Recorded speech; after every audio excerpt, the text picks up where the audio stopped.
যিটো budget table কৰিছিলোঁ budget পঢ়িছিলোঁ তাত শেষতো মই কৈছোঁ আৰু এতিয়াও ক'ম আমাৰ যোৱাকালি অকস্মাত জম্মু কাশ্মীৰত যিটো পেহেলগামত আতংকবাদী হামলা হৈছে তাত আমাৰ প্ৰায় এতিয়ালৈকে খবৰ পোৱা মতে 26 জন নিৰু লোকৰ জীৱন গৈছে আৰু এই কাৰ্যটোক আমি কণ্ডেম কৰিছোঁ। আমি তেখেতসকলক আমাৰ তৰফৰ পৰা যিটো ইনহিউমেন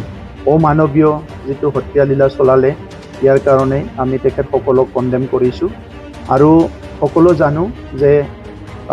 যিটো ভায়োলেন্স যিটো কেতিয়াও সমাজৰ কিবা এটা ভাল কৰিব নোৱাৰে, তো সেইকাৰণে তেনেকুৱা ভায়োলেন্সটো বন্ধ কৰিবলৈ আহ্বান কৰিছোঁ আৰু এনেকুৱা সময়ত আমি ভাৰত চৰকাৰৰ লগত সকলো আছোঁ বিটিআৰ অঞ্চলৰ ৰাইজে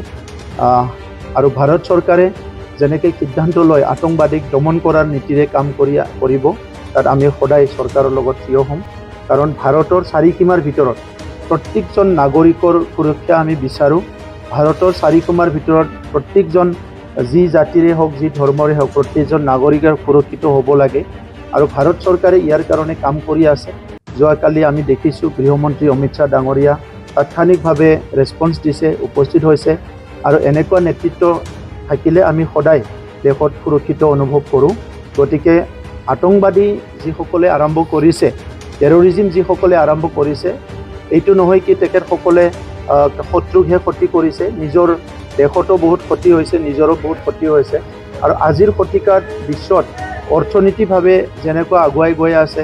আমি সামাজিকভাৱে বা পলিটিকেলি যেনেকৈ আগুৱাই গৈ আছে আৰু ভাৰতবৰ্ষটো পৃথিৱীৰ ভিতৰত সবচে হাইয়েষ্ট ডেম'ক্ৰেচি বুলি ইষ্টাব্লিছ হৈছে আৰু তেখেতসকলে দশকৰ পৰা দশক ধৰি ভাৰতৰ গণতন্ত্ৰটো ভাৰতখন ধ্বংস কৰিবলৈ যিমান চেষ্টা কৰিছে 1% তেখেতসকলে ছাকচেছ হোৱা নাই। আমি দেখিবলৈ পাইছোঁ তেখেতসকলৰ দেশবিলাকৰ অৱস্থা দিনক দিন বেয়া হৈ যায় আছে, তেখেতসকলৰ দেশবিলাকৰ অৰ্থনীতি অৱস্থা দিনে দিনে বেয়া হৈ যায় আছে আৰু আজি প্ৰধানমন্ত্ৰী নৰেন্দ্ৰ মোদী ডাঙৰীয়াৰ নেতৃত্বত আমাৰ ভাৰতবৰ্ষখন সদায় আগবাঢ়ি গৈ আছে আৰু ইতিমধ্যে প্ৰধানমন্ত্ৰী ডাঙৰীয়াই ঘোষণা কৰিছে 2047 ভিতৰত ভাৰতবৰ্ষখন তৃতীয় অৰ্থনীতি আহিব লাগিব, এটা বিকশিত ভাৰতৰ মিছন লৈছে। গতিকে আজিৰ সময়ত ভাৰতৰ নিচিনা এটা দেশত আহি পেলাই কোনোবাই আতংকবাদী কৰিব, কোনোবাই আমাৰ নিৰীহ মানুহক হত্যা কৰিব, ইয়াৰ দ্বাৰা তেখেতসকলে আমাৰ ভাৰতবৰ্ষক না কিবা ক্ষতি কৰিব পাৰিব না কিবা ভয় খুৱাব পাৰিব। গতিকে তেনেকুৱা